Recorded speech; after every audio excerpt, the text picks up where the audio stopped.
For this lesson, we're going to talk about opposites and absolute value.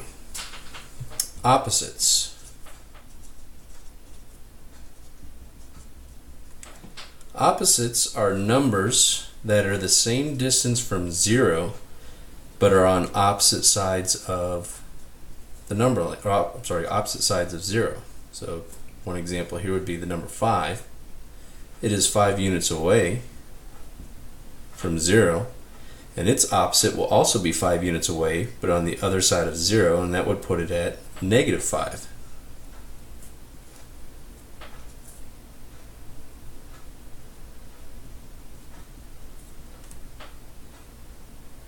If we have any value, let's say n, the opposite of n would be -n.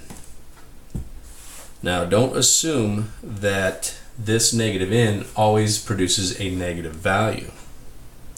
If n in itself was equal to, let's say, -2.5, then the opposite of that would be negative times -2.5, and that would give you a +2.5. So this was n, and this was -n, and we got a positive value out. Just because that this is a negative sign out in front of the variable does not mean it's going to produce a negative answer, because if the variable itself is a negative, what we're going to do is take the opposite of that, which makes a positive, or simply think of it as -1 times another negative, which gives you a positive. The next one is going to be absolute value.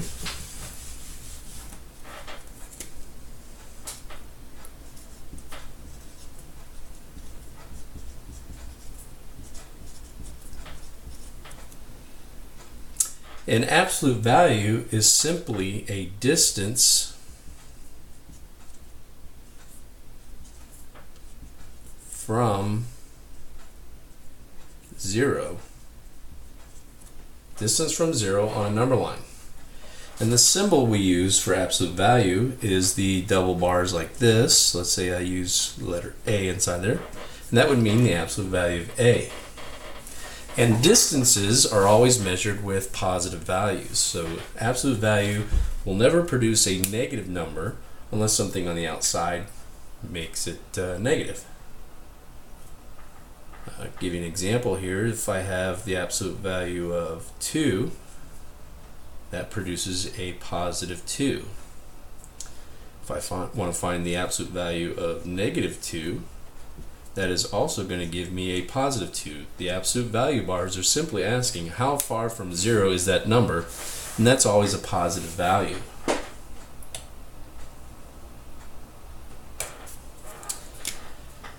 An absolute value by itself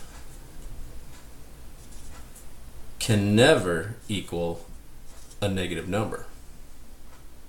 Now, we can force a negative out if I put a negative outside the absolute value. So an example there might be -2 next to my absolute value, and I have, let's say, a -3 inside. First thing we're going to do is evaluate the absolute value of -3, kind of like a grouping symbol or parentheses, and that will produce a +3, and that comes out as expected, a +3, but then it runs into a times -2 on the outside, and then that's the only way we can make a negative out of a problem that has an absolute value in it, and that was something on the outside that caused this whole value to eventually turn negative.